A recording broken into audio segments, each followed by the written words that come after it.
1 2 3 4 5 6 อ่ะ ก็ใส่กระดูก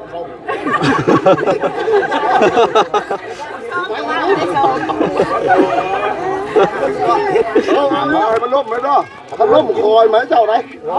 โอ้ย พี่มาพี่ขอพันอย่างนี่นี่ขอพันอย่าง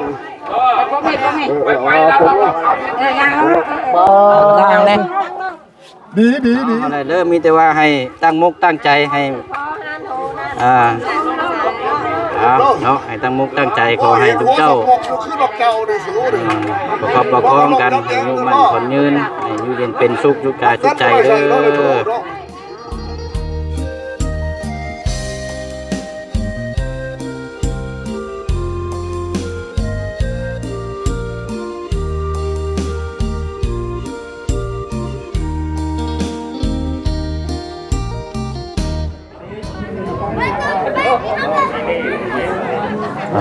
เข้าสู่พิธีผ้าขอนวันนี้เนาะ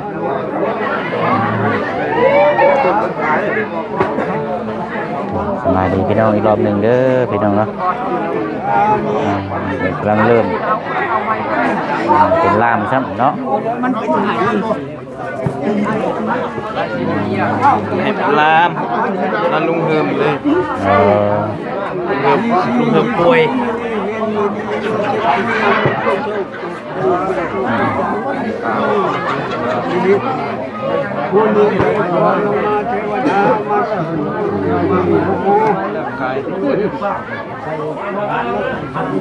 เคยได้ยินเลยเนาะเอา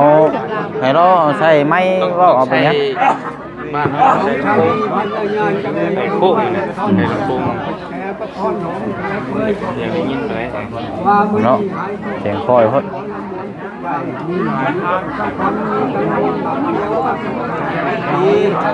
พอหลังไอ้ดอกประตูไม่ลอยว่านั่นคือไม่สายไม่สายพูดไปเรื่อยๆนะเมื่อยลบเลยเสียงมูมี่เลย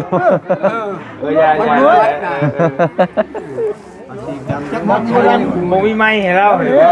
ไม่ลอยมูมี่เนาะบ่วงที่ตู้นั่นแหละเราองค์หมวกไปทอดปูเชิญชมเชิญใช่นะลงลองอนุโมทของเมนาเห็นหนอโคตรลงนอคันสุขตายกลงมาตั้งใจขันตัวใหญ่ทองคำเพชรมานำคอยต่อนี้มากระดับดับทำเงินและคำนี้หลายอันขอบอินดวงเอามาห้องเช่นในบ้านเชิญมานั่งมาอยู่ร้อนเป็นเงินทองคนต้องชงเขานำมาชงปัญตามาพวกพ่อก็ขอเจ้าในโลกขันหมากใครกับปากลงชมประชงทั้งสองฝ่ายเอาขาไก่เมียเพลงผู้เป็นผัวเด็กเพลงคือไก่บ่เป็นพ่อเต่าเป็นเต่ายังเป็นโตเป็นเคยยังเชื่อขันจ้าขันไปให้กายมาขันไปมาเข้าสู่พิธีสูตรบ้านเฮาหมอสูตรคนนึงหมอสูตรบ้าน3 คนบ้านเฮามีเพียวทางบ้านสูตร3 คน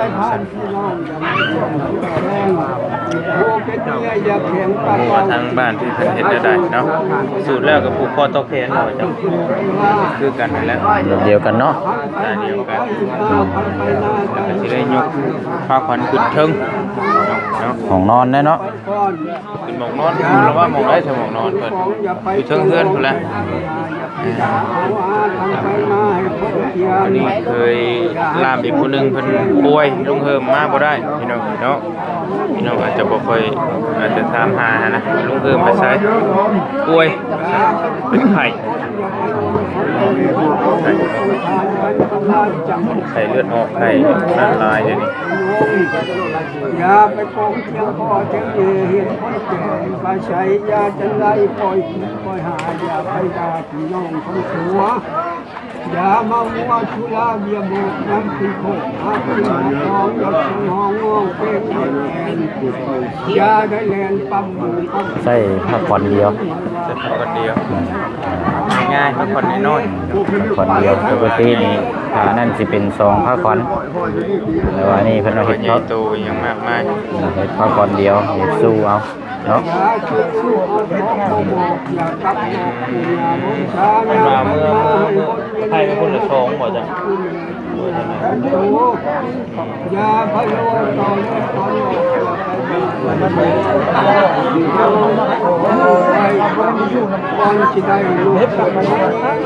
โอ้อันนี้มันอยู่กันก่อนแล้วโอ้ ได้ก็บ่ดี มายื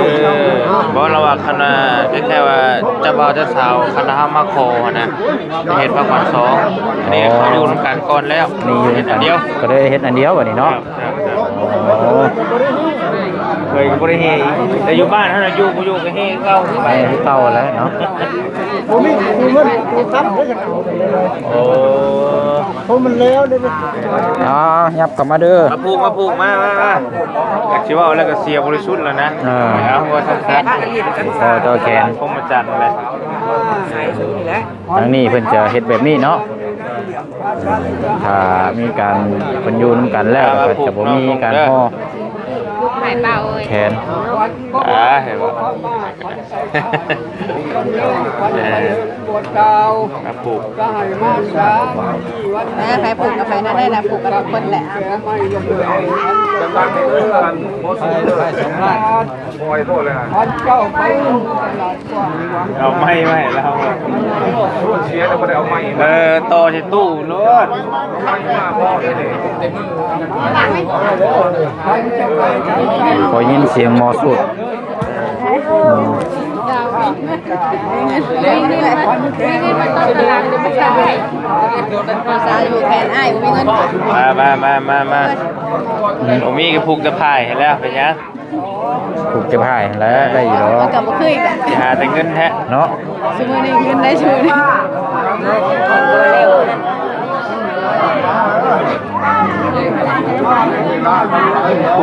ผูกชิ้นนิ้วมือก็มีเฮ็ดลึกไปคือยาวไปผูกชิ้นนิ้วมือแล้ว ใช่น่ะ เจ้าสาวนี่ อ๋อมันเป็นนั่นคือกันเนาะ ข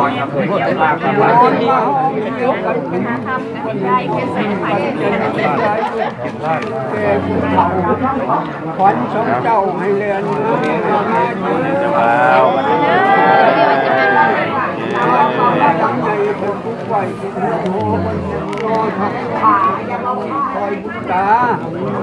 ถ้ากันมาอยากจะไป ฮะบ่คืองัวได้จัง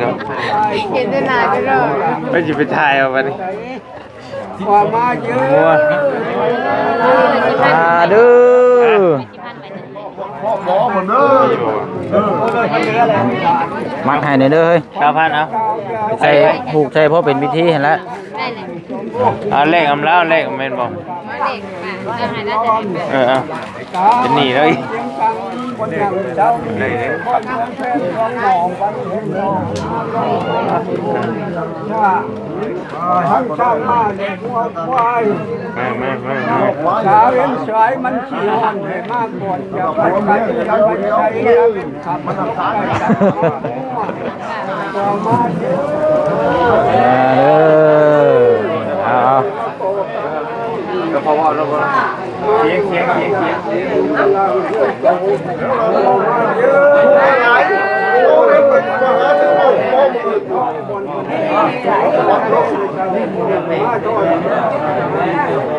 จงชุกชำระด้วยบาดคาถาหวานนี้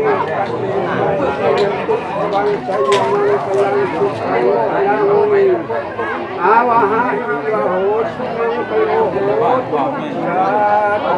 ยักษ์เข้ามาเอาเราไปเขาจะเขาข้างเขามาเรียบร้อยเนาะ ป้าเขาพูดยังไง ยกระบบมอสูเนี่ยเอาผูกคอต่อแขนเด้อวันนี้เขายับออกมาให้ทั้งพี่น้องเพิ่นเข้าไปผูกแขนทั้งเจ้าบ่าวเจ้าสาวก้อนวันนี้เนาะทั้งหมอสูตรนี่เพิ่นเรียบร้อยเลยเนาะ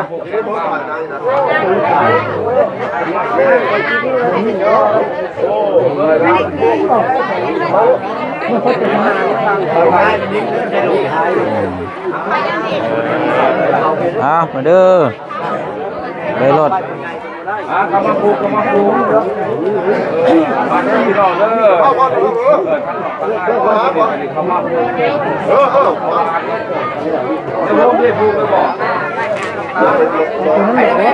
อีกปอนไข่บ่ปอนไข่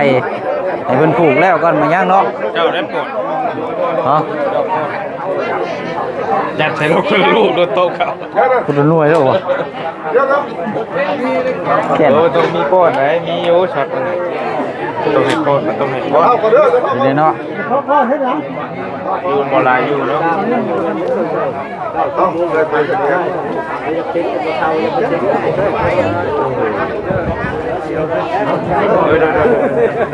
เอาใส่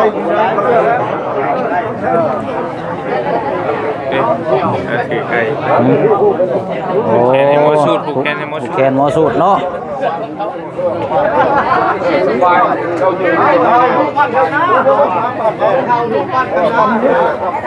เอาเป็นล่ามบ่ผูกก็ได้มั้งเนาะถ้าพอดแต่ไข่นี่นะนี่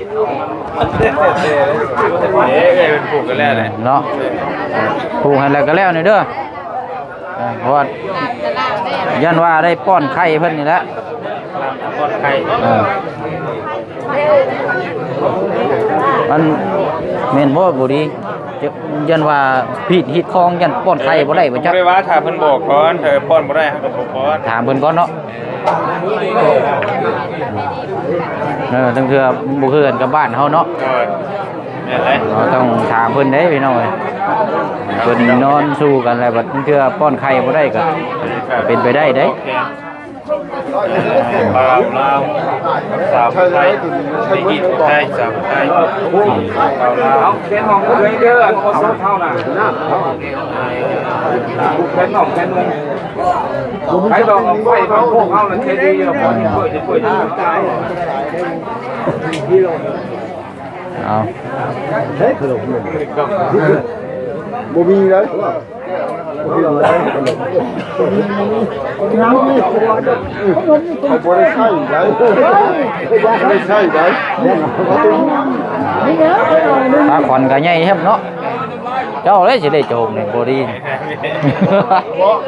โจมก็ได้อยู่ไปโอ้ได้ร้องใหญ่ครับบ่เคยโจมเชื่อนะบ่แท้โจมก็ได้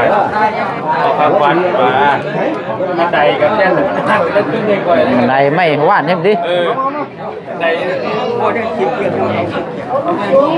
เนาะเอาเนาะเริ่มย่อยมาพี่น้องเนาะพอตะแคงแล้วเราก็กินข้าวกินน้ำวันนี้เนาะกินน้ำแล้วก็จังแยกย้ายหรือว่าจะต่อก้อนกับจังวากันเนาะมีระบบสำคีเกิดอ๋อมันยังขัดแท้ใส่คอ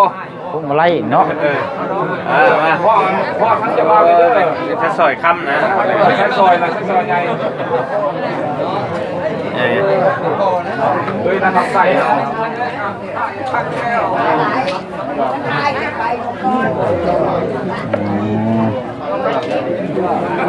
ยังไม่ได้ป้อนดอกบ่ดีคนไข้เพราะว่าจบเลยได้ปกตินี่ฉะนั้นเพิ่นต้องให้ป้อนก่อนจังผูกแขนแม่นบ่ไม่ได้โจมพิธีก็แม่นนั่นแหละใช่แล้วบ่ลูกโจม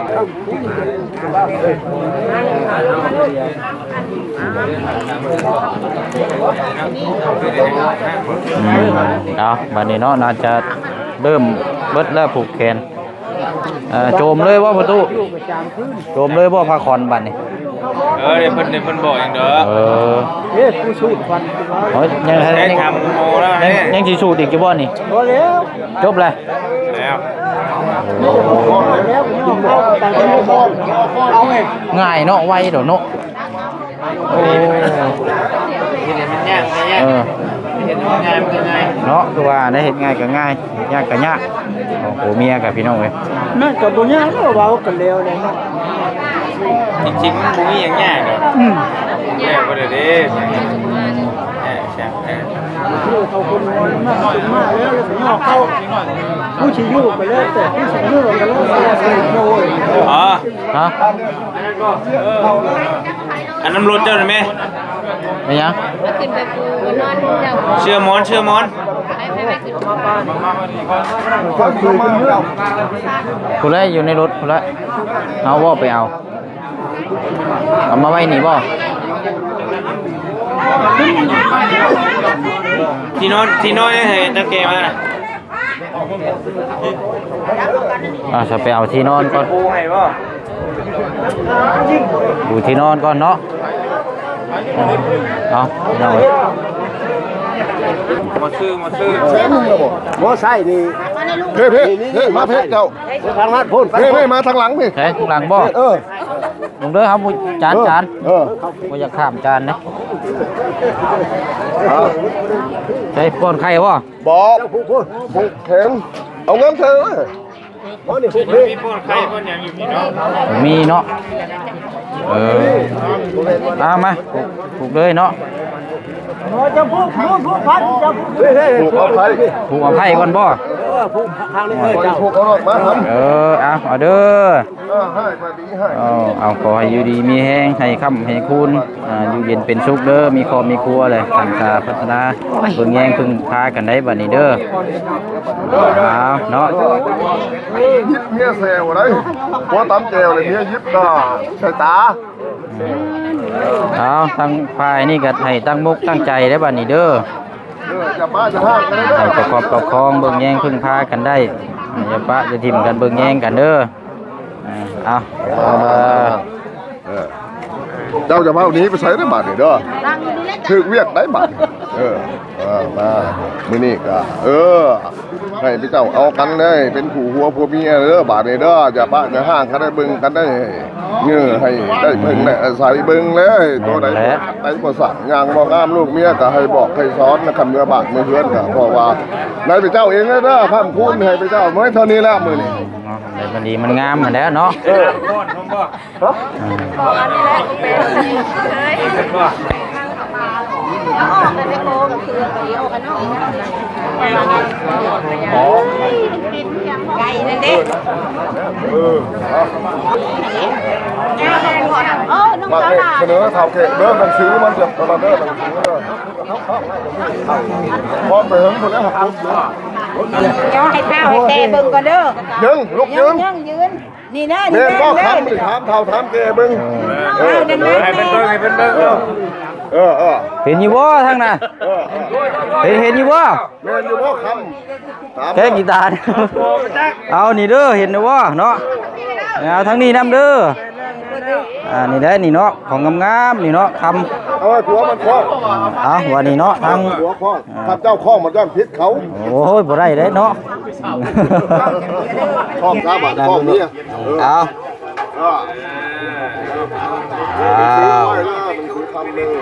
เอาให้แม่มันส่งคืนกรรมมันเลยเขาเคยเองเนาะ เอาเนาะ โอเคนี่นับบัตรเรานับถึงได้ขนาดพอถึงคอยไหมได้บัตรเรานับ นับแบบไรนะ นับนี่1 2 3เอาเขามือเอาเขาไ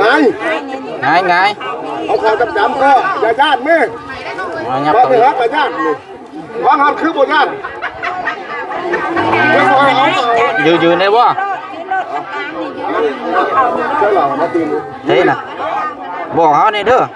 คอยเชบอกค่ะคอยไหมเจ้าไหน นี่ไม่อย่างเดียวนี่เนาะ ใช่หรอ โคตรเละดิ โอ้ใครเขาไปขอชม เคยได้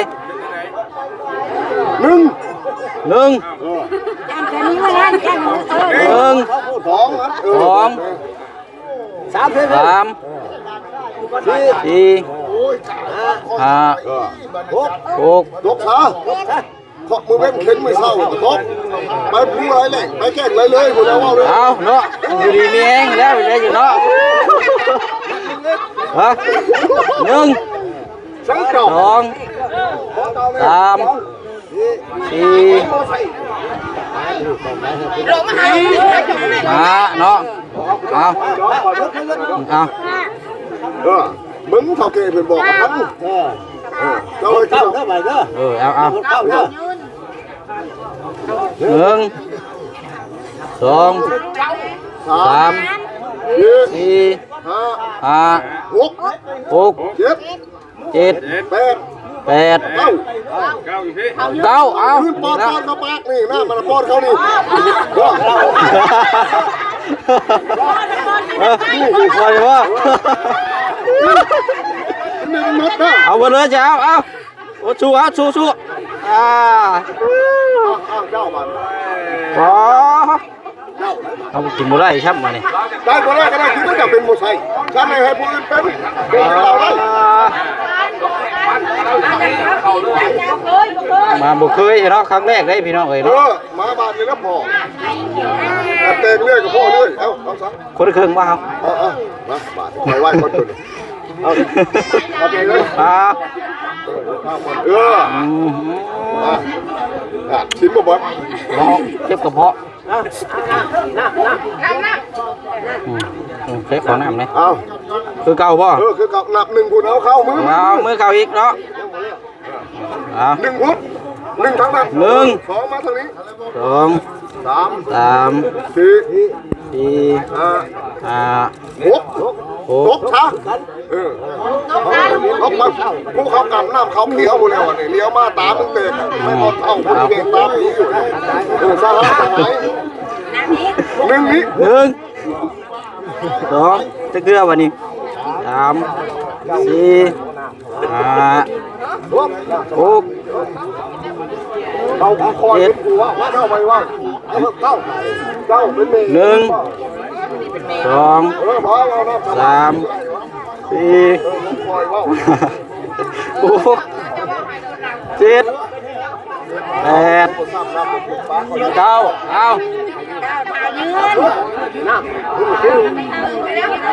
พอเอาอันนี้น้ำให้นี่เนาะเอาเนาะแล้วบัดนี้เนาะ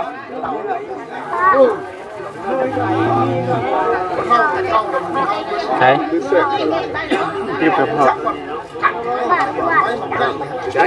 จบแล้วบ่วันนี้โอ้ยเนาะพี่น้อง ไปใส่ไปแล้วนะ ล่ามจำเป็นครับ สู้มาได้ลูกเมื่อไหร่หมดเลยบอสเรียกไก่ฝัน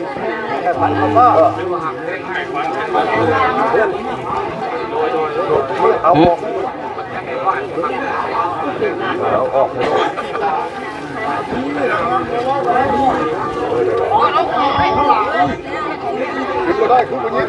ไก่เนาะไก่ขอน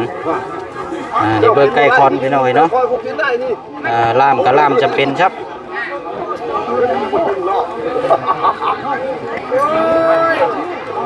ยืนเลี้ยงเต้าเลี้ยงขวัญเด้อไก่เนี่ยเป็นไก่ขวัญบิ๊กเสียหลายในขวัญของเขาก็เด้อ ก้อนบ่ บ่ใส่มือนี่ใส่ที่ก่อนแล้วเมื่อย่ำกินเข่าพวกพระกินก่อนเด้อคำใหญ่เลยแม่สองสามคำเลย เป็นอย่างแค่ไก่เนาะโอ้ ยังนี่แหละบัด ใช้มือนี่บ่เนาะเนาะ ยืนโลยืนโล คือกันเนาะ ยืนแล้ว เรื่องนี้บ่ ใส่ฮอดสามคำยังไงมี สามคำเนาะ ว้าวนี่มีเลี้ยงเก้าเอาขวัญเลยเป็นเจ้า เลี้ยงเก้าเอาคนนี่เป็นพระเจ้าได้บัดนี้เนาะ วัดเลย เอาคำใหญ่ๆเลยเนาะ มีเจ้าพ่อเจ้ามีผ้าเก่าผ้าขวัญบ่ได้ก้มหน้าอยู่ได้ไงตาอยู่เบาก็เว้าแล้วโอ้ โอ้ยเนาะ ก่อนไหมบ้านนี้มันเอาพอดบ่สาม 3แล้ว3คำแล้ว เนี่ยสองค อ่ะ ำก็ใส่กระดูก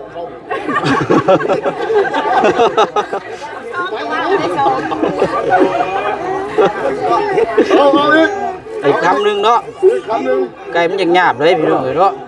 อยากหาสมนอน เอาได้อยู่ได้อยู่ ไม่ยังเหรอได้อีกครั้งเหรอจำผีตัวเองพ่อเจ้าอีกคำหนึ่ง อีกคำหนึงแล้วว่า เดี๋ยวมันทันกัน อ่ะ ใส่ละลายนั่นสิมันกันเขาพื้นบ่ลง บ่ได้อยู่เอา อีกคำหนึ่ง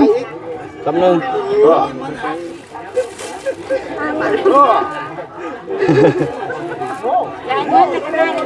ใช่เดี๋ยวบ่เนาะคำใหญ่รุ่นเนาะ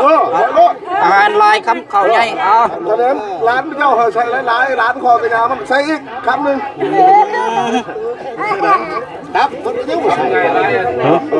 มันยาก บ่มี เนาะ เอา อันนี้ฮันพาเดิมกินเด้อไก่ขันเป็นเลี้ยงเอาให้เนื้อให้กินเด้อมานี้หลังอีกได้ขึ้นช่วงนี้สักหน่อยเด้อเอ้าจอพอได้เนาะหมูทหารนะสิขึ้น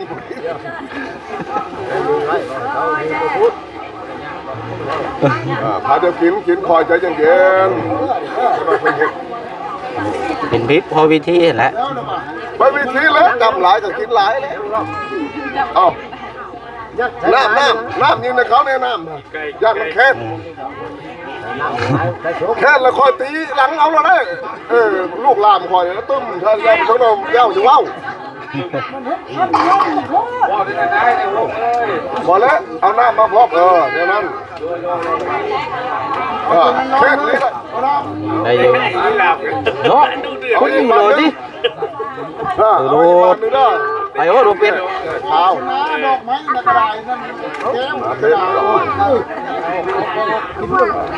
พอมันมีดอกไม้กระเมนนั่นแหละคือเรามันธรรมดามันจะนั้นขนาดหมอเขายังเคยกินกับดอกไม้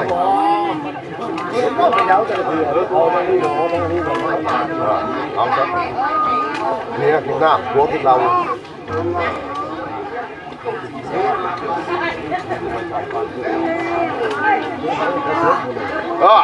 นี่แหละจะเป็นเคยหน้ากับไต่ได้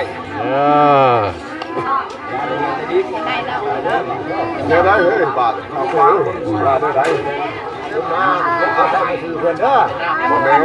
ลูกก็ลูกเงียบเป็นเห็ดเบียกอยู่ ถ้าว่ามดเด้อมีแต่ว่าเอาไปเช้าบ่แล้วให้เขาออกไปเช้าเรียกของโตมันเนี่ยแต่ตัดมันเนี่ยบ่ได้ตัวนี้มันเรียกของมึงเขาก็ว่ามดแล้วบาดเลยมดยังไงมาบ่เอาวัดเร็วหมดเลยมีแต่ว่าโตพาเห็ดจับบาดเข้าจับพ่อแม่มาเด้อชูเด้อ งามบ่ให้พาขวัญลุ่มมาเด้อจับกันเด้อ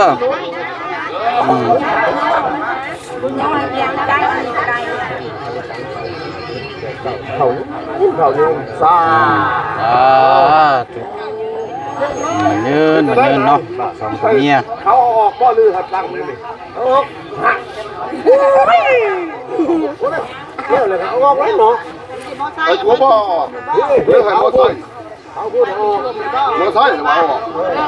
มึงหาออกให้ได้นี่เจ้าก็ปล่อยมาอย่ามันนับอ้าวหน้าตาสุขสำราญเพื่อกำมันชูนี่ก็ขึ้นมาแน่นี่อย่าพาวเขาชมมาเอาน้ำเพื่อนกองเจ้าอยู่ทางนั้นคอยพี่อยู่ทางนี้เด้อสองข้างเนาะเอาหามได้บ้างหามเนาะให้มันล่มไหมเนาะมันล่มคอยไหมเจ้าไหนโอ้ยพี่มาพี่ขอพันอย่างนี่ขอพันอย่าง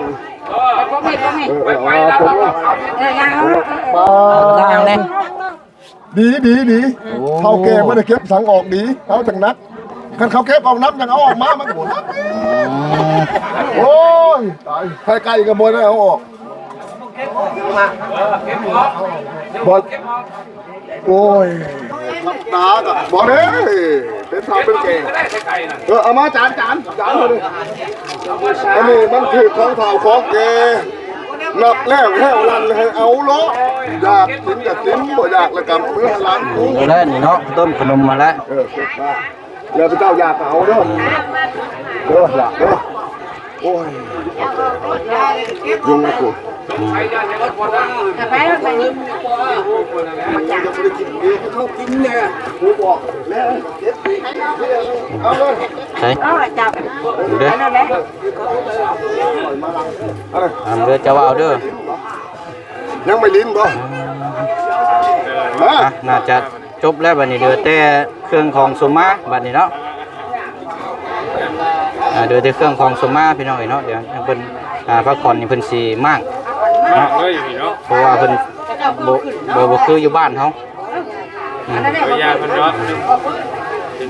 โดยกระยาเนาะเอาละเนาะกันนั่งข้างนอก ประเพณีบ่คือกันเนาะพี่น้องเนาะก็อย่างงงเลยพี่น้องเนาะ นั่งเมียมานั่งเมีย มีแต่ว่าสมมาบัดนี้เนาะ ลามเหรอ น้ำผู้นึงน่ะไม่ได้มาเราเป็นไข่ เป็นไข่แล้วยอดเราที่หลาน ใช่ นั่งใกล้ควายเป็นจักรยานได้ไหมอีกแล้วสักหน่อย ไม่อีกเลย อย่าหลอกต่อหล่อแต่เลยนะพินาไปสิเขาพูดเจ้าชิว่าพูด เห็นบ่เอา จะใต้น้ำเขาอีกบ่บาดนี่ ยอมแหละ ทั้งนี้อ้าวใช่เลย พูดบ่แม่ มานั่งข้างนี่เจ้าจะมองบนได้ทำไม นี่แหละ ไป ลูก จะได้ไปกินขับเหล่า พ่อแม่ โดย พ่อแม่เราจะเป็นลำเจ้าก็เป็นพ่อเขาเขาเป็น พ่อลามนะพ่อลามทางผ่ายยิง พ่อลำ ทางผ่ายยิงผ่าซ้ายกันกับข่อยนี่มีอย่างก็ได้ว่ากันนะเจ้ากับข่อยเลยเห็นกับเนื้อนะบ้านเขาพิษกันข่อยไปหาบ่เห็นแล้วย่อเอาโดยสายกับพรคุณงามความดี ป้อนเขา เนี่ยได้สิได้ทีนี้ อ้าวสาธุเนาะขอให้สมเจ้าให้ปกอยู่มั่นคนยืนให้ประคับประคองเด้อบัดนี้ต่อไปกันเนาะขอให้มันรักษาเพลงกันมีหยังก็คอยเว้าคอยจากันเนาะหักเพลงกันแล้วบัดนี้คนนี้เว้าหลายคนนี้เว้าน้อยเนาะเว้าหลายใส่กันมันบ่ได้แล้วเนาะมันสิผิดกันไม่ได้ว่าคอยเว้าคอยจาพึ่งพากันเด้อบัดนี้เด้อทางสองกรรมสองฝ่ายและเบิ่งกันเนาะทั้งเขาแก่ทั้งอยู่ในเรือนทั้งพ่อแม่นี่แหละเด้อให้เป็นที่พึ่งที่พาของทั้งพ่อกับแม่เนาะโอ้ยเนาะเอาอะไรเด้อมีแต่ว่าให้ตั้งมุกตั้งใจให้เนาะให้ตั้งมุกตั้งใจขอให้ทุกเจ้าประคับประคองกันให้อยู่มั่นคนยืนให้อยู่เย็นเป็นสุขอยู่กายสุขใจเด้อเอาครับ โอ้ยลูกสาวเราไอ้สมอขอบคุณครับ จะเอาไปก่อนนะกาแฟจะเอา มาดิได้บอลแม่แม่เลยบอลร้ายบาทดิบอลได้บอลเอาซะเดี๋ยวหน่อยยังมีเรียกต่อได้เท่าดิ ถูก อย่าบ้าเรื่อยนะบ้าอยู่เลยเลยเอาพวกอื่นอันนี้ของเจ้าเด้ออย่าไปโย่ให้พวกนั้นพวกนี้สิให้ลูกบ่หมดแล้ว หมดแล้วบัดนี้เนาะ ทางเอามาพี่ จบแล้วบัดนี้เนาะ แล้วเพิ่นสั่งน้องมึง โอ้ยเนาะพี่น้องเอ้ยเนาะ เลยเห็นหน่อยมุกเป็นน้อยเป็นคนบ้านเป็นไร มันจะเบิดแล้วบัดนี้เนาะเหลือแต่พิธีอีกตัวนี้เนาะโอ้เนาะบ่คือกันเนาะบ่คือกันพี่น้องเอ้ย ลูก เดี๋ยวเบิ่งทางนี้ก่อนเนาะ เป็นหัวเขาร้อนอย่างแค่นี้เสมอ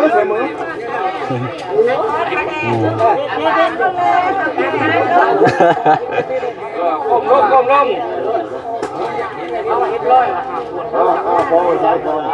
ไว้สายเราต้องเหรอ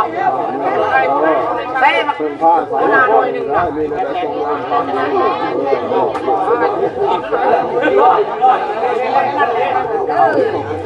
ว้าว ใ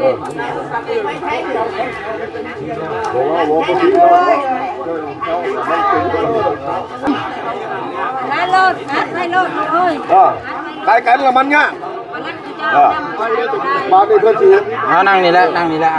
นี่อะไรเขาพิษเขาเลี้ยวสมมุติเมื่อบาทเมื่อเฮือนเนี่ยเข้าตามขึ้นบอกหันแหละ32คองนะเอาเสื้อสารลา มัน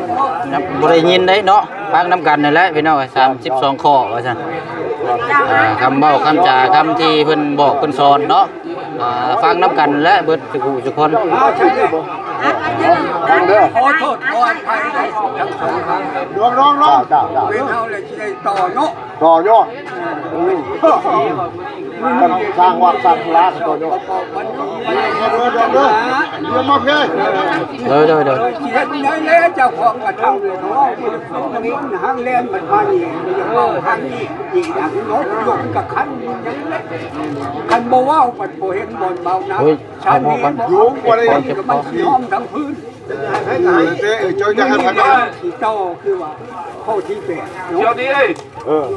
บอก เดียวอ่ะไม่แล้วบอกว่าเขาเป็นย้ำแย้งเชื่อลูกตาเด็กเขาค่อยน้อยทำแก่ทางไหนให้ใหญ่เล่าเจ้าให้เล่าบักแก่ขังเบาดีคนนี้คนนี้คนนี้ขังเบาดีคนนี้ข้อเก้าก็ให้ได้ลูกเห็นบ่ได้เจ้าโคตรหลาชาติมาเสียชาดื้อเหตุนาจักได้ไหมบ้านกับ11และบ่ให้สู้น้องหน้ากำพร้าน้องเมียถ้าดื้อเห็ดจะได้ไหม6 บาทกับควายอีกเอามากินโลดได้นี่ก็ผิดทั้งหมดนะ12ถ้าลุงตาเจ็บไข้ได้พยาธิก็ให้ไปเบิ่งไปคั่วถ้าว่าเพิ่นอนิจจกรรมไปก็ให้ไปเมียนขาบสงสการถ้าบ่ไปก็ได้ไหมอีก6 บาทกับควายเพิ่นอยากจะได้ควายนะ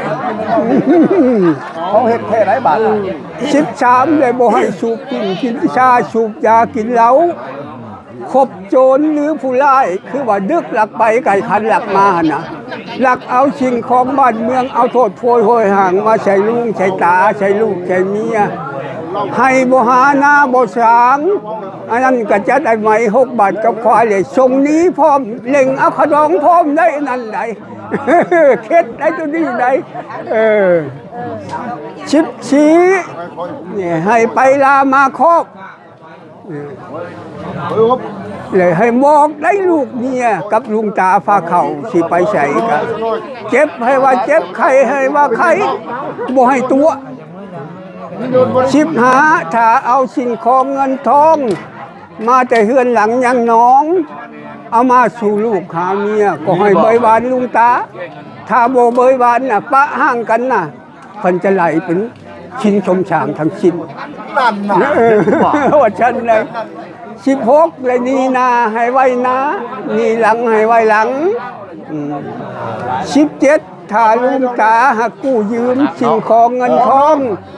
น้ำหองน้ำเคยน่ะ10 ปีขาว20 ปีบ่ให้ออกดอกให้เอาถอดขึ้นเพื่อนดีดอกลุงตาขโมยอย่าไปเอาดอกเอาเบี้ย18 บาทนี่ว่าบอกอีกมันก็เด้อข้อที่18นี่ขึ้นมันก็เด้อถ้าไปรับจ้างทำงานเนาะได้สิ่งของเงินทองมาได้น้อยหรือหลาย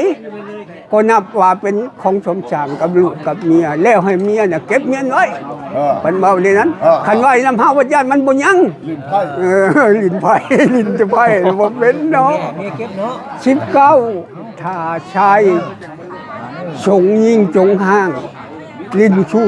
ผัวฐานบ่ให้ร้อนด้วยบาดหนาขาด้วยบาดปืนให้เอาไว้กลางเฒ่ากลางแก่20 บาทนี่ถ้าว่ายิ่งสงชายจงห้างดินชูเมียทานนั้นเม่นจะได้เล็งเอาชิ้นห้างน้ำแก้วน้ำเคยให้มันได้โลดบ่ให้ยากให้ช้าได้นี่เด้อ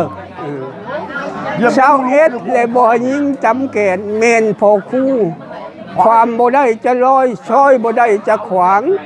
ชูลบกบกัดเว้าถอยชิ้นความกับลุงกับตาถ้าเคยแพ้น่ะชุนฉับเพิ่นว่า ลุงตาแพ้น่ะ6 บาทกับควายส่งหนีพร้อม เนาะ ทั้งเมียเนาะบัดเคยแพ้บัดชูนซื่อๆบ่ได้ยินหยังหักแต่ว่าไทยบ้านนี่เคยได้ถ้าเว้าความกับลุงกับตาเลยเคยน่ะแพ้อยู่หักลุงตาชนะเพิ่นยังได้กินอยู่ในหมูนะบ้านนี้บ่คือบ้าน โทนบ่ว่าความบ่เพศลูกเคยก็ยังกินอยู่เก่า อันนี้ก็หมดเท่านั้นแหละขอให้พวกเจ้ามีอายุวันโนสุขขังพลังลูกผู้เฒ่าความเมาบ่หลายลูกผู้หนุ่มปรุมความเดียวเลยหมดซ้ำเนี่ยเจอบ่ดอกคำเข้าท่าทั้งเด้อถ้าบ้านตามเก่า บ่คงเอาต่อเจอก่อนนี่เอาต่อก่อนนี่อ้วนบ่ได้ก็โยมบ้านนี้เนี่ยว่าประตูพ่นไม้ไหมครับเนี่ย เจ้าไปกินเจ้าไปเน็บเถิดเพิ่นจะได้ได้นี่ได้อย่าไปเน็บแท้แล้วเพิ่นเอามือหน่อยเพิ่นบ่เคยได้ เมื่อเจ้าสิใช้ได้บ่ไหม เด้อมาดิเด้อเอ้ยน้องป้องไตผู้ที่มานำมานะเป็นเอ้ยเป็นน้องแล้วจังมาแล้วเขาสิสมมาให้ได้บาทเลยเด้อ มาเนาะ หมอลามนี่ไผสิมาเด้อขวานนี่สมมาบ่ผมบ่เด้อก่อนไผแม่นบ่บ่หมู่เขาอะไร มอนนี่เลยมาน้ำกันนี่แล้ว ก็สมมาเพิ่นครับบาทเขาสิสมมาเอานี่ขึ้นปู นะทำบดีก็ได้มา บ่อยู่ปูบ่ ผู้ที่พาจะทานน่ะคุณ เห็นบ่ เด้อบาดนี้เจ้าเป็นหมู่ครับ มาบดีจ้ะมาพี่ คุณคอยจะเอาเครื่องขึ้นไปปูชนะถือน้องเดี๋ยวเขานะเจ้าของเราแล้วเอาซะโอ้ยคุยไทยก่อนก้มลงลูกก้มลงไปไหนกันคุณงามความดีบอกเขาได้ก็ได้เนาะ ไกลๆว่าไกลๆที่ก็ได้บ่ เอา นั่นอะไร จะบ่ได้ชาวหักแช่งกันไรบัดนี้เนาะมันให้แกนเป็นปัวแก้วเมียทิพย์อยู่หักแช่งกันจนเฒ่าแก่เพิ่นเด้อพูดอันนี้แม่นเฮาเอาบ่นี่ก็บ่ได้คอยเอาเด้อ เอามาตรงนี้ก็ได้ ตัวนี้เลยเป็นคอยสมมาเอา เจ้าบ่จะเอายืนมาตรงนี้ก็ได้นั่นน่ะ เด้อ เนาะเอาเนาะพี่น้องก็สิสมมาเนาะเป็นเสื้อผ้าแพงทั้งพายทั้งเจ้าบ่าวเดินทางมามื้อนี้พี่น้องเนาะแต่ก็มีแต่ว่าอีกขั้นตอนต่อไปก็เป็นผ้าห่มผ้าแพงขึ้นห้องเนาะก็สิประมาณนี้เนาะพี่น้องเนาะวิธีแบบจบเรียบง่ายก็แต่ว่ามันบ่ง่ายเนาะพี่น้องเนาะสำหรับทางลามจำเป็นเนาะหรือว่าทางบ่เชียงนี่แหละพี่น้องเนาะเพราะว่าเฮาก็บ่เคยเฮ็ดแล้วก็มันเป็นฮิตของประเพณีคนผู้ไทยเนาะเฮาก็บ่ฮู้แล้วก็บ่เคยเห็นเนาะมีแต่ลูกหลานหากันมาเอาลูกเมียอยู่เป็นคนแรกเนาะพี่น้องเนาะส่วนหลายก็บ่ค่อยมีแต่เอาคนลาวเฮาอันนี้ก็มาเอาสาวผู้ไทยคนผู้ไทยก็เลยอยากบ่ค่อยฮู้กฎระเบียบของเพิ่นพอปานใดเนาะพี่น้องเนาะเอาในคลิปนี้ก็สิได้ล่ำลาพ่อแม่พี่น้อง FC ไปก่อนเด้อพี่น้องเด้อเนาะเดี๋ยวมาต่อกันเบิ่งนํกันอีกเนาะว่ามีหยังเพิ่มเติมก่อนเนาะพี่น้องเนาะในการคลิปนี้ก็ถ้าผิดพลาดประการใดก็กราบขอโทษขออภัยพี่น้อง FC เบิดสุคนเด้อเนาะขอให้พวกแก้วเมียทิพย์เนาะขอให้พึ่งพาเบิ่งแย่งหักแพงแบ่งปันกันเนาะมีหยังก็คอยเว้าคอยจากันได้บาดนี้เนาะบ่คือเก่าแล้วบาดนี้เนาะไปใส่มาใส่ก็ขอให้บอกให้ก้าวเนาะเนาะมีแต่ว่าล่ำลาพ่อแม่พี่น้องไปก่อนเนาะก็พอกันในคลิปหน้าคลิปนี้บ๊ายบายเด้อพี่น้องเด้อสบายดี